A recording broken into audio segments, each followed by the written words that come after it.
And now we're moving on to a different topic this morning. We're going to be looking at the Igbo landing, revisiting diasporic heritage of the Gulah Geechee ancestors of Georgia, USA. Very interesting topic at that. And, you know, it's something that we can't wait to unpack. Now, joining us this morning via Zoom is Dr. Rosemary Wang. She's an education specialist. Good morning. Thank you for joining us.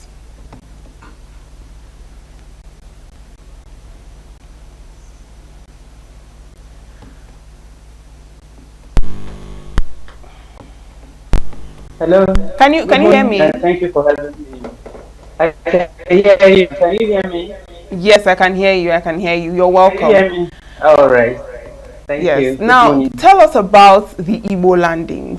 I mean, most of us don't know the full story, and we want to know. So tell us, what is the Igbo landing? Give us a general overview of what exactly transpired. Thank you very much. I'm trying to get your name so I can call you by your name. Yes. So, the Igbo landing is a story about 75 Igbo slaves who chose death rather than be subjected to a life of evil, a life of indignity and suffering. So they chose. Can you hear me? Yes, I can hear you now. Please continue. Okay. We lost you for a moment. All right. Okay.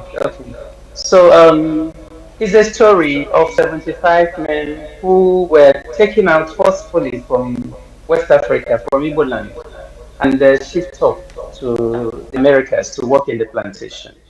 And it's a story that has been documented about how these men, who for some reason, whether they are sold, some stories have it that they are sold, some have that they are looking out for greener pastures, but the point was that these were slaves forcibly taken from Igbo land and sent to the Americas to work, you know.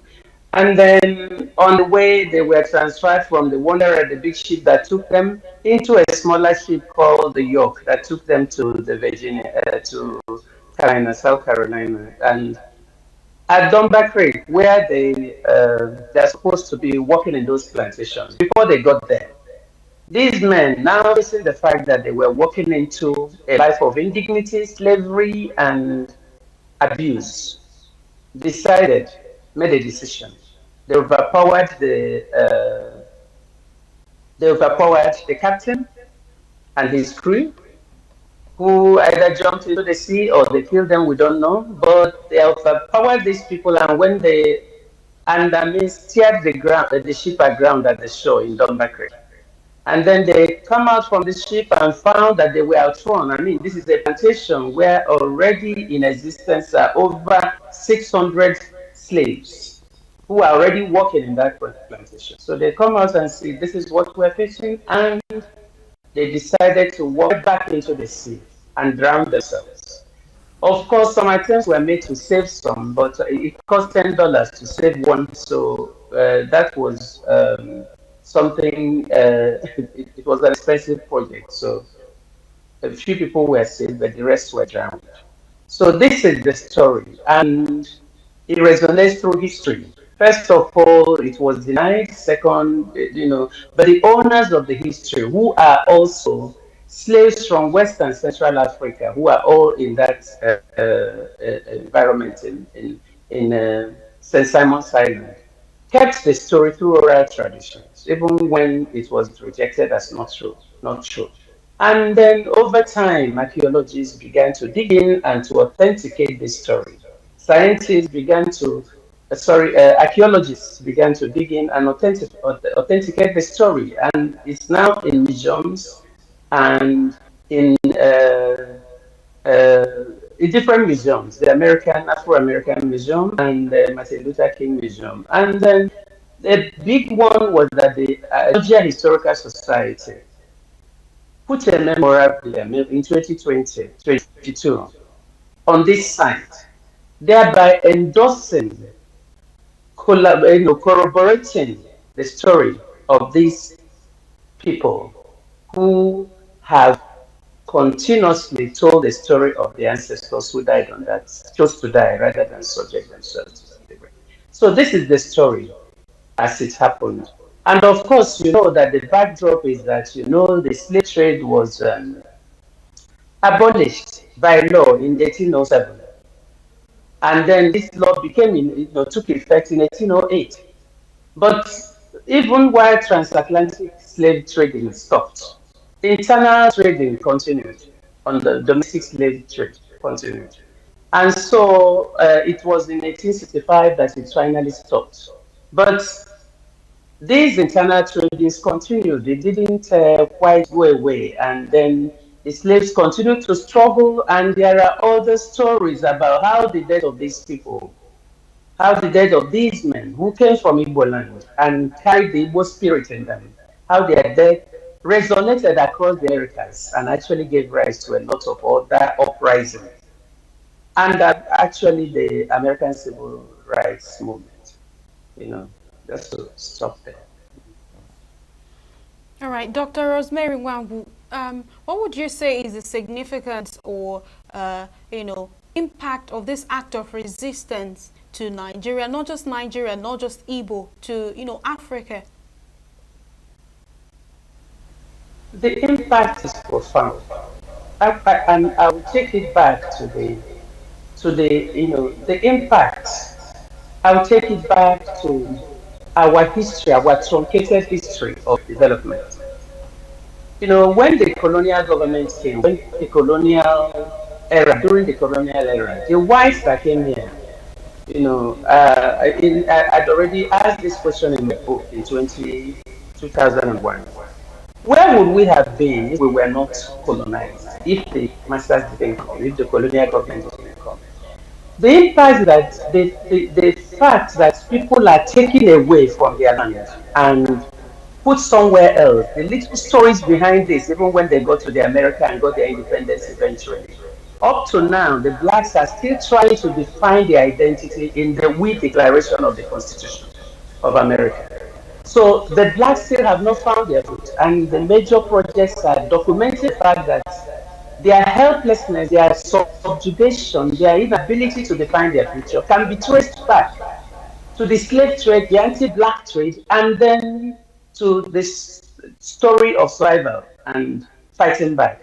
So the slave trade gave rise to the conceptualization of Africans as slaves, as people who are mules, who can only be used to work, and transform the raw materials in their country into work that can fuel the industrial revolution, as it were, fuel the kind of production, mass production of sugar canes, of a lot of things, tobacco, things that they were doing in the West. So the impact of this is that it helped in describing, in consequentializing the white black man. And it helped in also making the black man invisible as someone who can only work in the farm and only work and toil in the soil and nothing else. Actually, it impacted so many things, including the education system we inherited.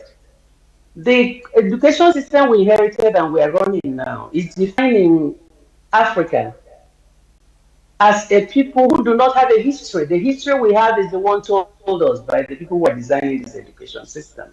And we're inconsequential. We don't matter. It doesn't, so teach them how to work according to their own lines. And what were these lines? Teach the children of chiefs how to become rulers.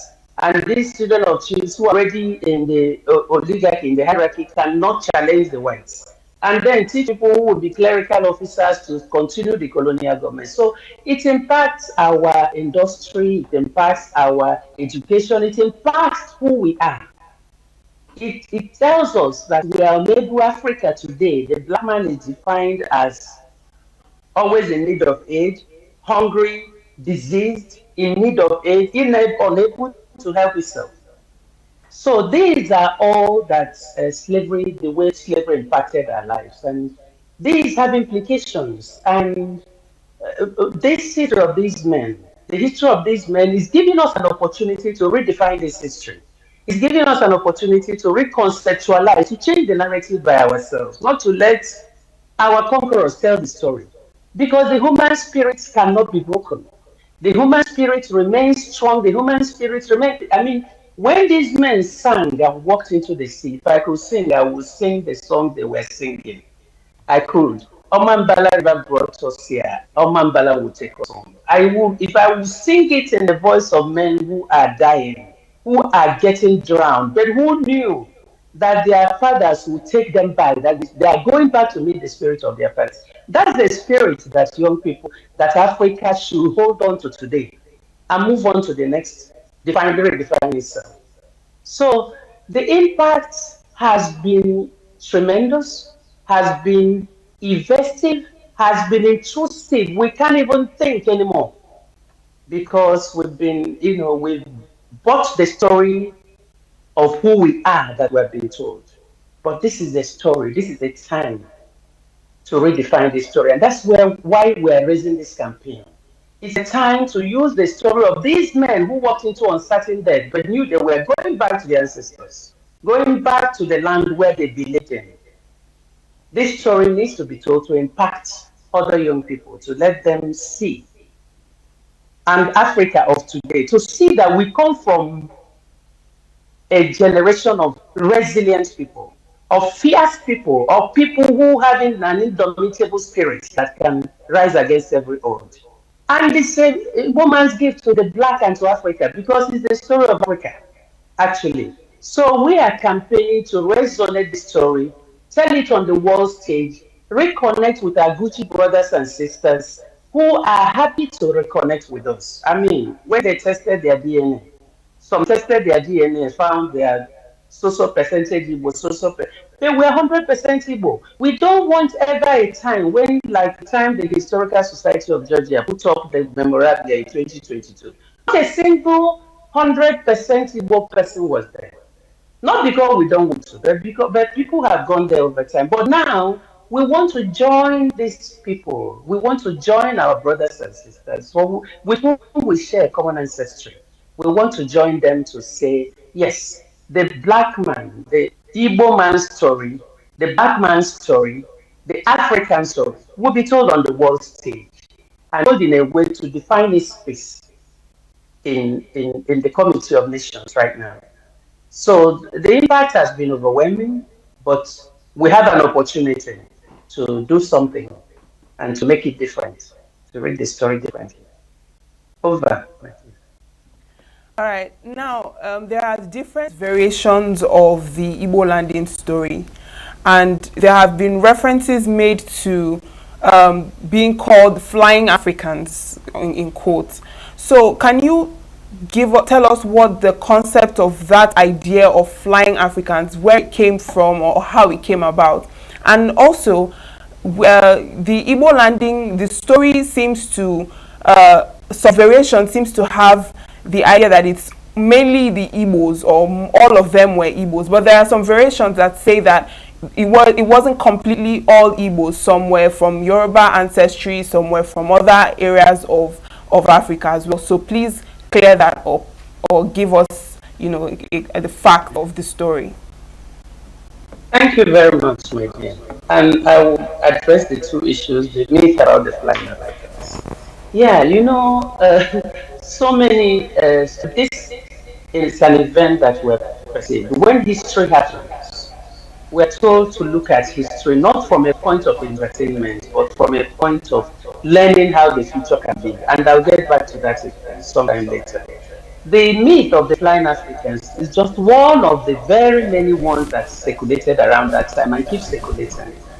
In that time, some man, Quarterman, who was being asked at that time, oh, did people learn it down here? Said, oh, you didn't hear? Oh, one slave owner took these blacks, he wanted to whip them, and he went and he whipped them real good. And then after he whipped them real good, and after he whipped them real good, they placed their holes and they flew right back to Africa. Did you not hear it? So these were some of the stories. And the flying Africans is the power of what these men did. The river brought us here. This river will take us back. So they drowned. Nobody saw their bodies. today, so a lot of myths have developed around this. Some say they flew away, some say they're in the river, that even now the river is talking.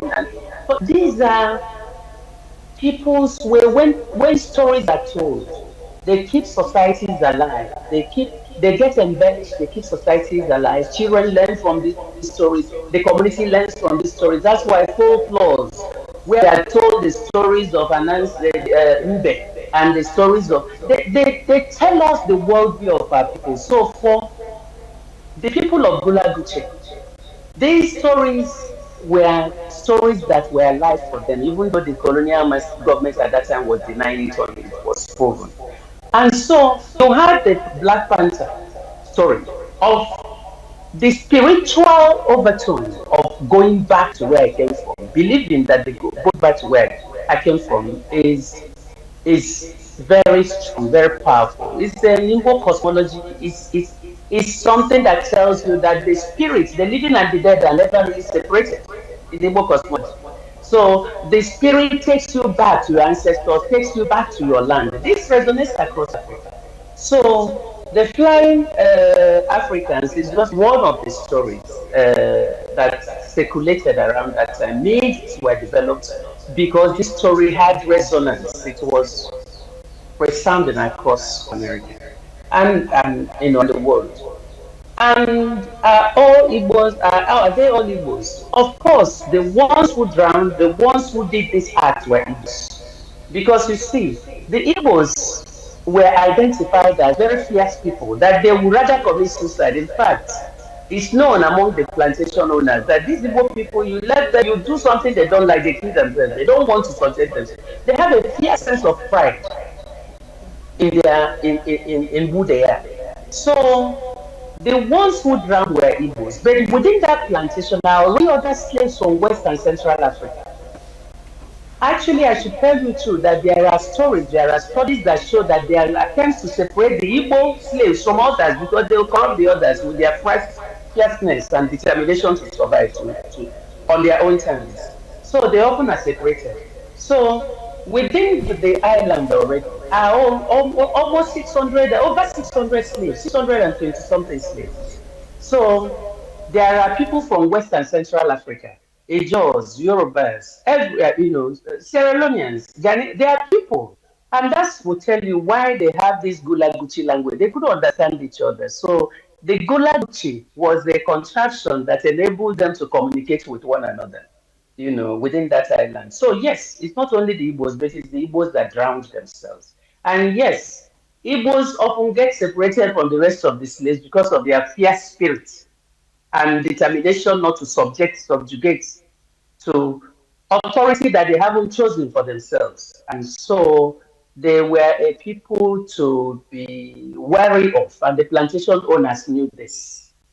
So that's about the myth of the flying Africans. I mean, we don't know where they are. We didn't bury them. They flew away to their land. Everyone had the story. The spirits we came where the river brought us here. The river is taking us back, and that river is Omambala, our now Anambra State. That's from somewhere in that area. So it's the only river they knew. They don't know any other. So it's walking. They're going right back to the spirit of the ancestors through that river. Over.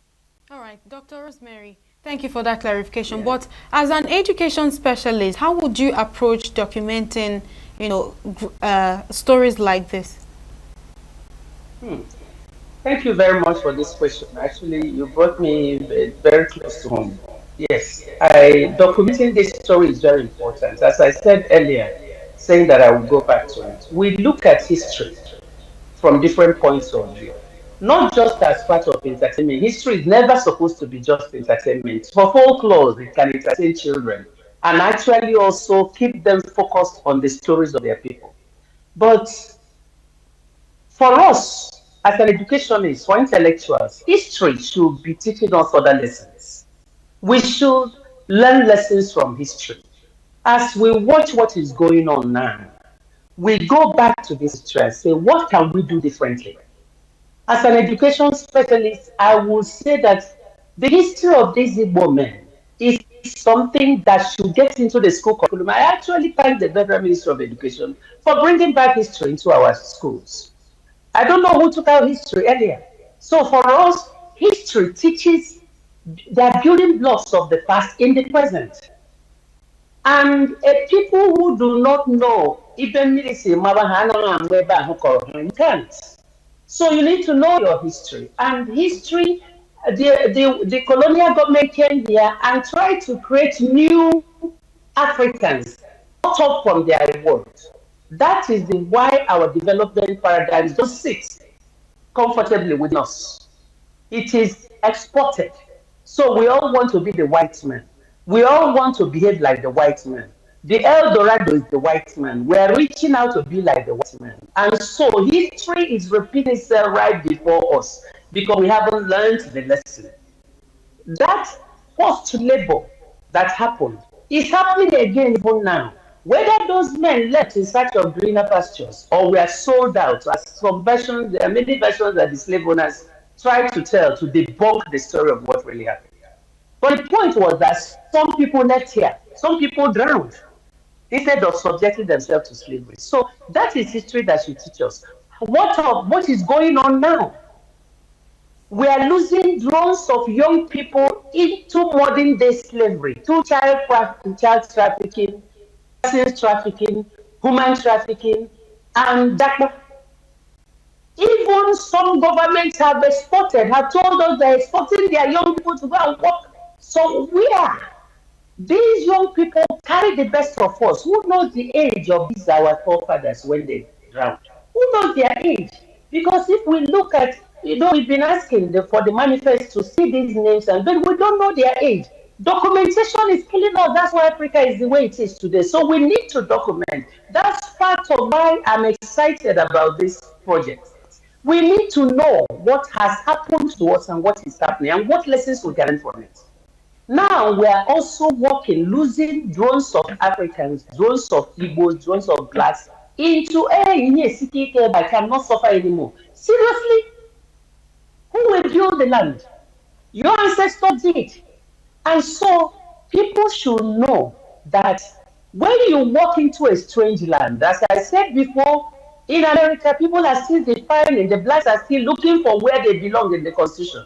We, the people, the history of, in fact, a book that was published in 2021, a famous book on the 1619 Project, defines why blacks are still the way they are. And my colleague, Ifan Banefo, has said, he did some research that blew me. He says, if you have something to offer, the world is threatens you because you have something to offer.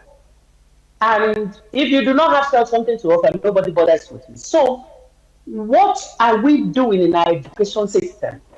Beginning with the Southeast, how are we recreating the spirit of the resilient spirit, the tenacity of the average woman, the resilience, the determination of how is it going into the curriculum to impact on young people today? No.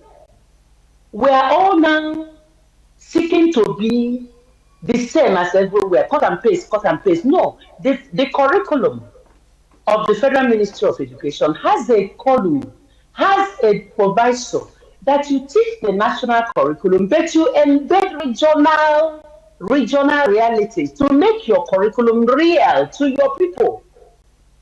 So the Bonin person has to read about fishery and everything that makes that community thrive. The Igbos have to bring in the spiritual, of enterprise, a lot of things. The house has everything. The curriculum enables us to do that. But is anybody thinking, as an education specialist, and challenging all of us to go back and see, does our curriculum carry who we are? We did a research in 1996 of why boys are not going to school. Boys stopped going to school after the Civil War. And then we say, oh, because we are marginalized. No.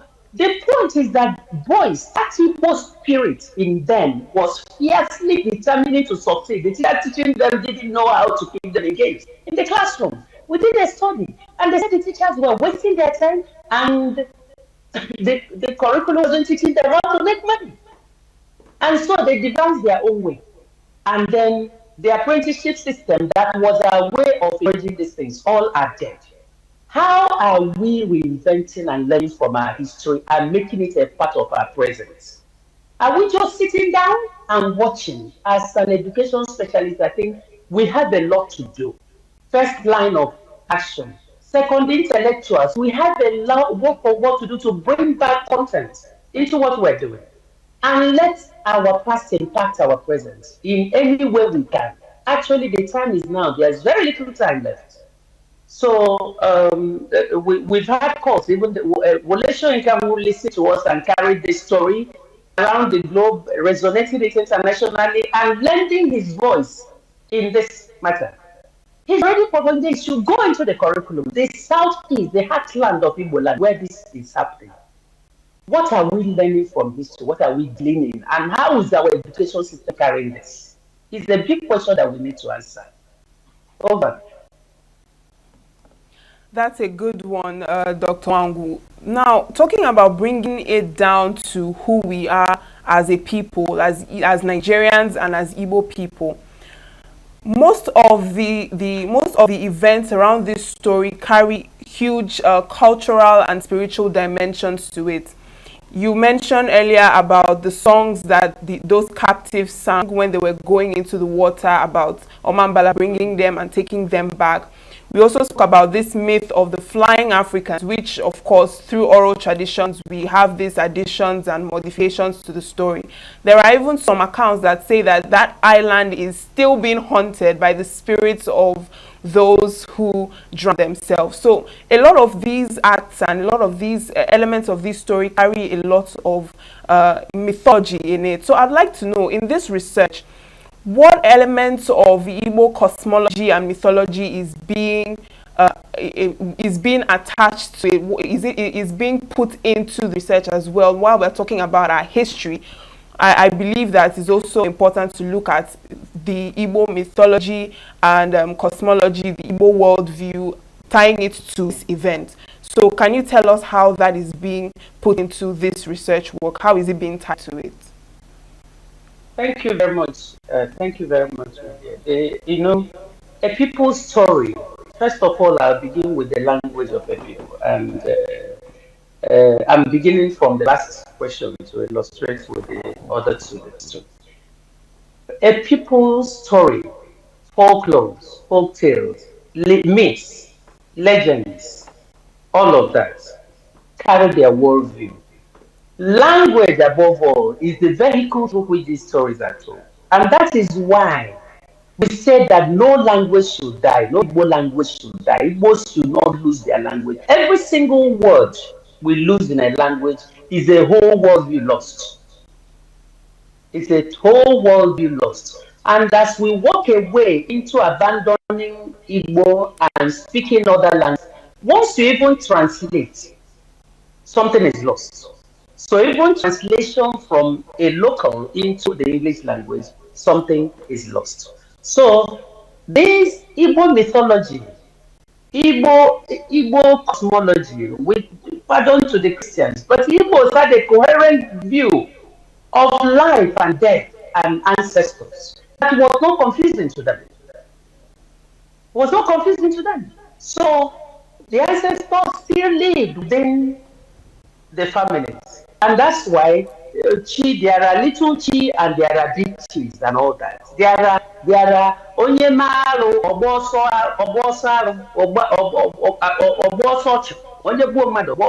and so many things that are within the worldview of an Igbo. The proverbs, let us do these things together. There are many things, the proverbs, the stories, they carry the worldview. And then these slaves went and continued what they were doing.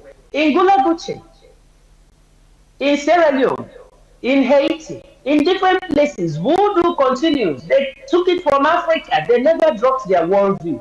They did not. So it continues to impact on even the food they eat are things that they took away from here. They know they are different. And they're seeking for why we are different. Why are we different and what do we look like? They've done voluntarily DNA that traces them back to 40% Igbo land, 60% Igbo, Igbo-ness, and so on. So These people, the ones who survived, mind, it is these 75 that drowned, there were others who went from West Africa, who went from Ghana, who went from different places. They took their worldview, they took their practices, they took their food, they took everything that made them Africans and went over and let this survive. You will know that in the literature of 18th of 15th to 19th century, during the very, very hot period of this slavery, these slaves sang a lot. You know, they tell you that Africans have rhythm in their blood. They took that blood with them wherever they are. That rhythm is in their blood.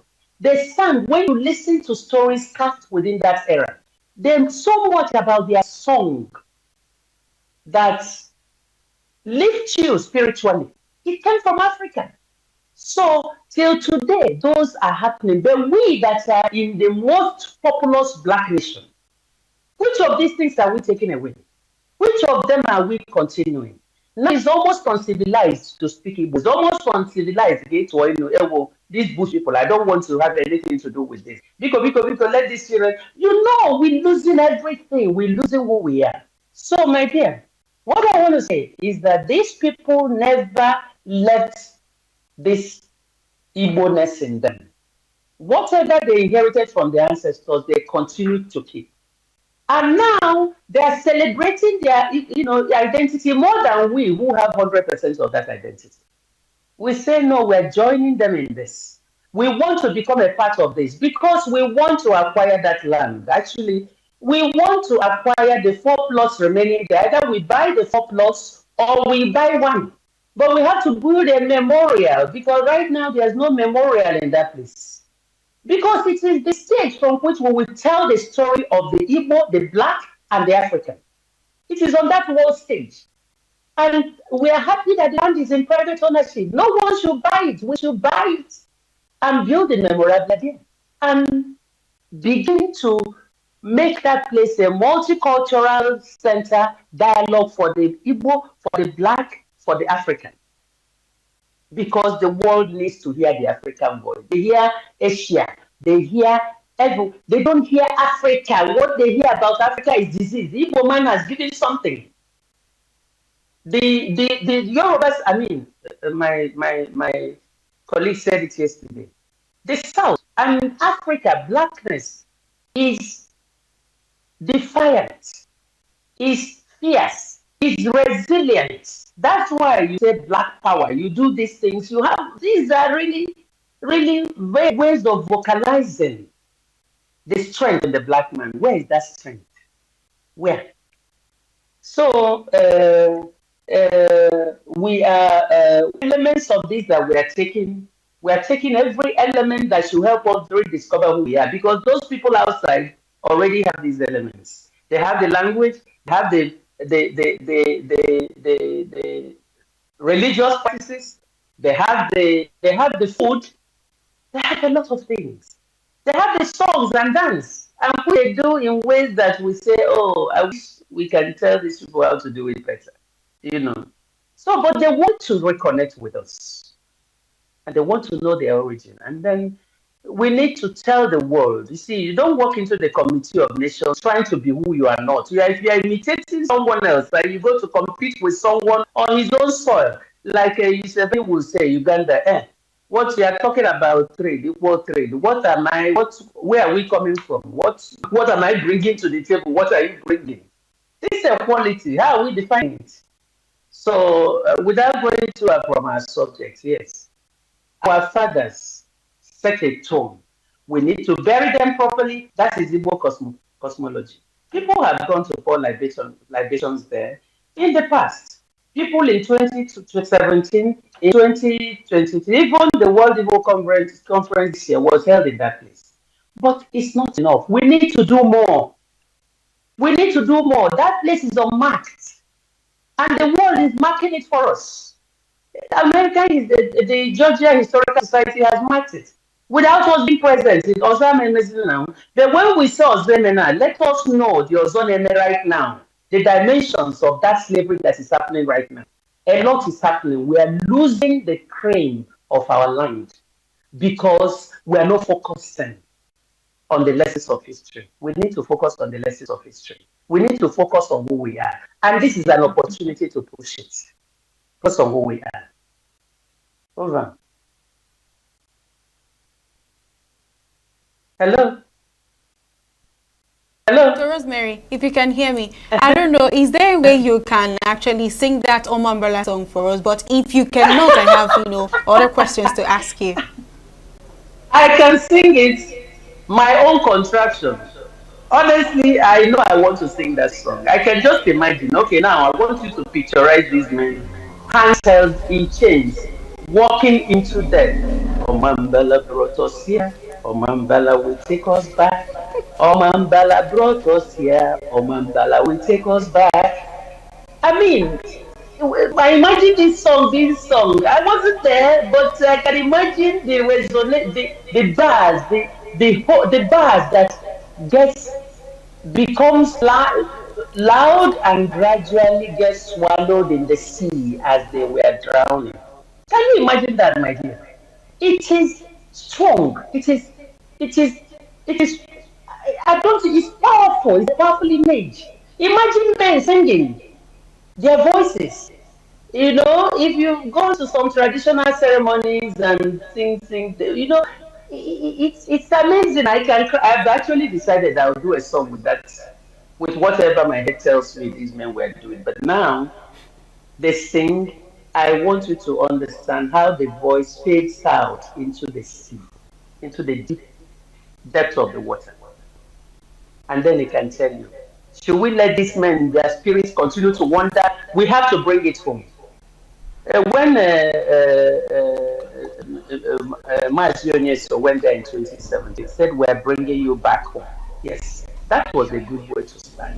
And Dr. Ikedife went to, we're bringing you back home. But now we have to not only bring them back home, but put a memorable there and show how we're bringing them back home. Build the yoke and put it there. Do mementos with the yoke and leave it out. Then they will be happy. Let me tell you something.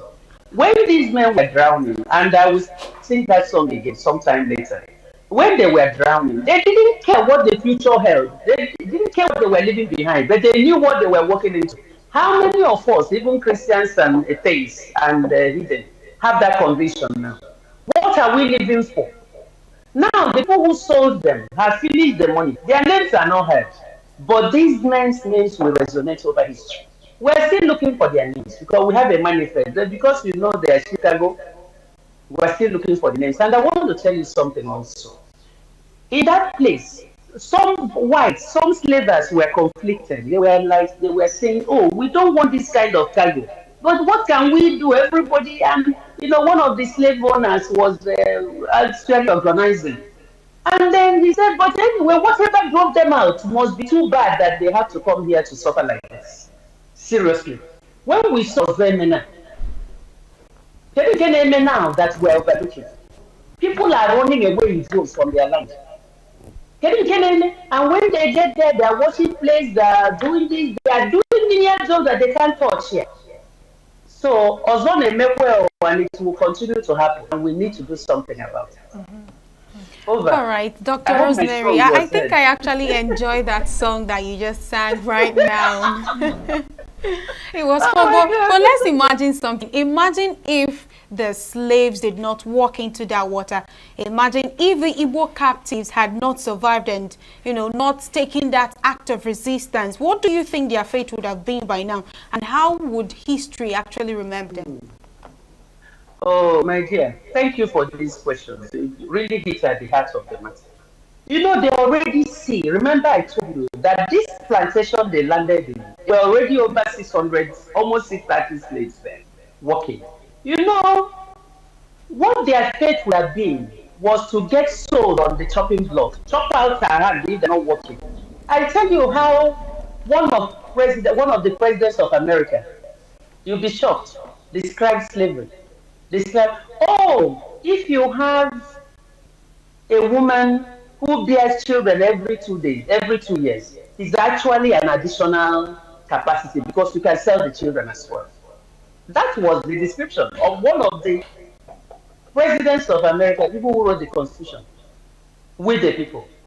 So what waited for these men is a life that they could never imagine. When they came out here, saw all the guns. Imagine walking out thinking now we are free. We have chased away the people who are riding the ship, who are the captain, she captain. And then they come out and see people holding guns, waiting for them to come out, my dear.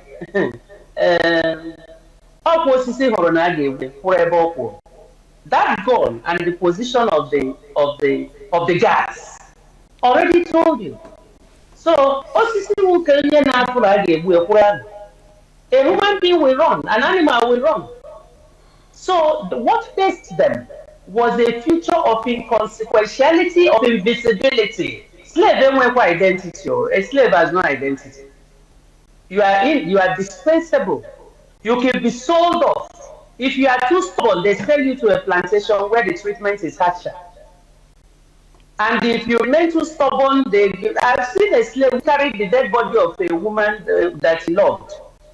To remind him that he cannot run away. He kept running away. He's not an human. He kept running away. It was a movie that was done at that time.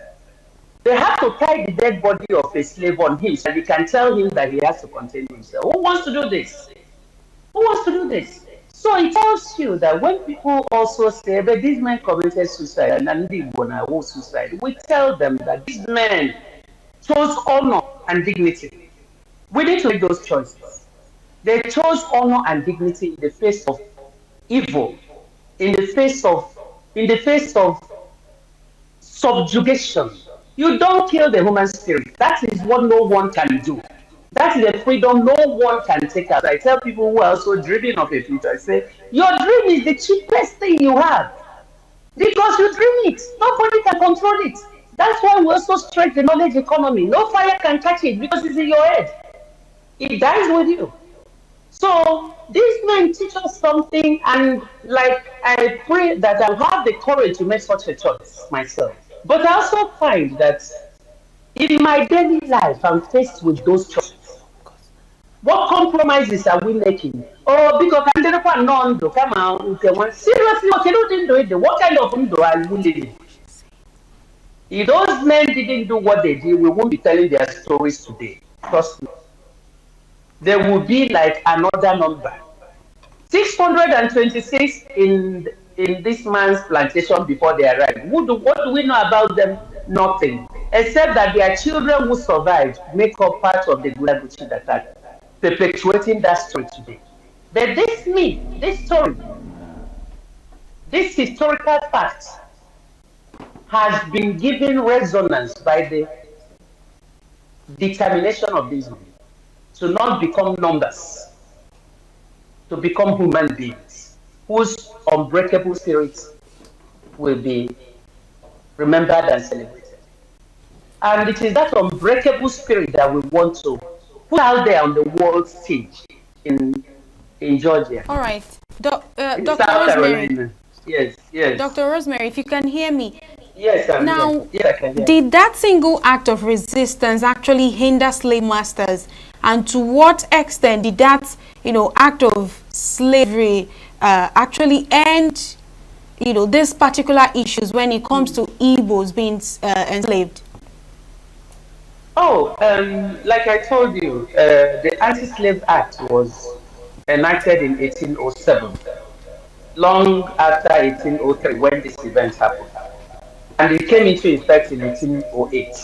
Slavery didn't stop until 1865.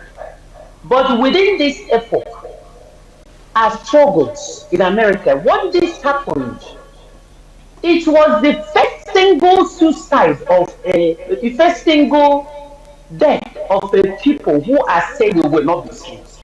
It set up a lot of, and it set up bells, alarm bells around plantations and everywhere.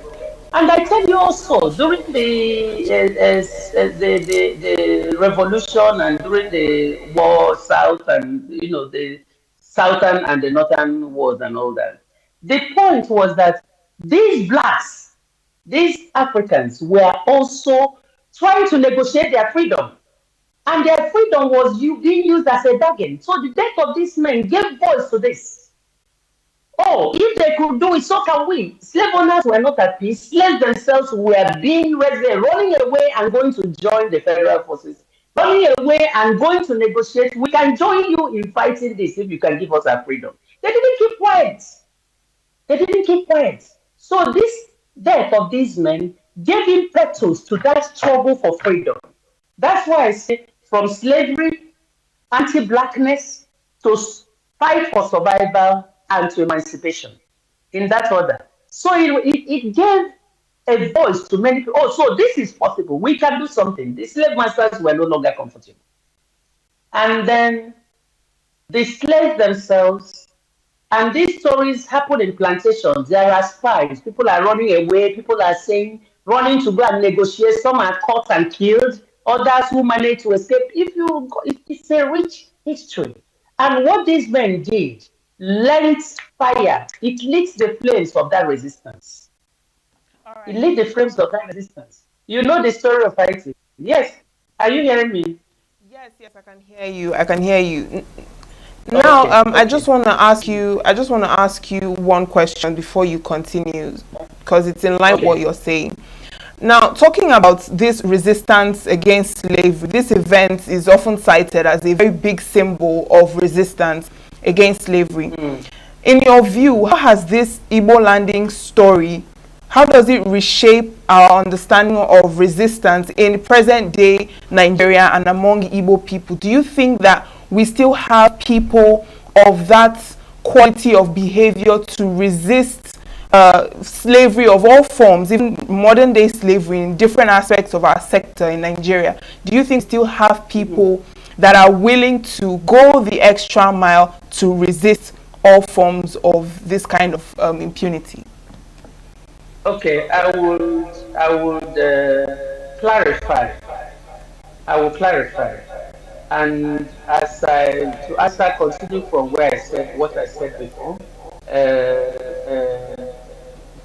after the mass death, the stories began to run around the plantations and everything, and led to a lot of dissension and weariness among the enslavers, and then restiveness among them.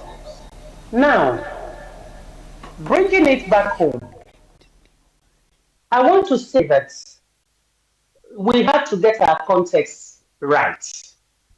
I will not play to the gallery and say that Igbos are fighting for freedom. I do not agree with that. Igbos are not fighting for freedom. What we need to conquer ourselves. Our enemy is within us. The enemy we need to fight now is our own selves. And I say that with all sense of responsibility. We have to, because we do not know who we are. We are playing to a script that we do not understand. We need to let history write our script for us. There are many things that the Igbo man is that he is not focusing on. Who are we? Who are we? We need to know who we are. And I will not talk about fighting for, we're not under slavery in our land. We have self-determination. We are people who can, my concern is how are we bringing this indomitable spirit into our enterprise, into defining who we are, into our, it's happening in individuals and the way they, but is it happening in the system? We embedded it into the system and made it something that the school, the ethos, the curriculum, the people, my dear, we are our own problems as far as I'm concerned. People can argue over this. As I'm not going to be led to talk about, the war has happened, the civil war has happened because of the same reason, where people who have something to offer, and we are not people to easily overlook. We are not people to easily ignore. But do we know this and let it happen? In this Southeast Asia that can become the China, can become the Indonesia of the world. Are we doing this? Who will do it for us? Who will do it? So I want to see the Igbo defined in the way we teach, in the way we do policies, in the way we. I read and I heard from my colleague how the Igbos did the first economic plan that determined the growth trajectory that no African country could match, led by Louis Mbanefo, Louis Ojukwu. So, where is that? As we're struggling to know someone in Nigeria, what are we becoming as people inside? So I want to see the Igbos. I want to see the Igbos demonstrating their spirit in saying, holding our governance system accountable, holding people accountable for the positions they held, right from the local government area. Igbos are not people who depended on handouts or who sold their souls for whatever. That's why in things fall apart, Okongo, when he did what he did with Ikemefuna, everybody was like, oh, but why? Because he was coward strength with humanity. This boy ran to you, thought that they have killed me because he wants to be a coward. And his own fellow men who were also accomplished are looking and are saying, hey, so Igbos have something, they have respect for humanity. And so the same way Koya Wabia, as a people, and say what they feel. Because we're democratic people. Where is it happening? Where is it happening in Igbo land? No, it's not happening. So we need to see that spirit in the way we ask questions, in what we do in our communities, in what we do in our everyday lives, in our families, in raising our children. What are we teaching them about resilience and tenacity? So before mother, the man I don't know that man no charity begins at home. I don't know the room up outside. So hello, can you hear me? Yes. So Igbos have nowhere now. Everybody get kata so what see the world there's no such constituency. We are also players, but where are we putting the spirits that our ancestors demonstrated? Even the joint agreement to walk into the sea, I still wonder how they did it. Because they were driven by the same spirit. Right. Dr. Rosemary. You know?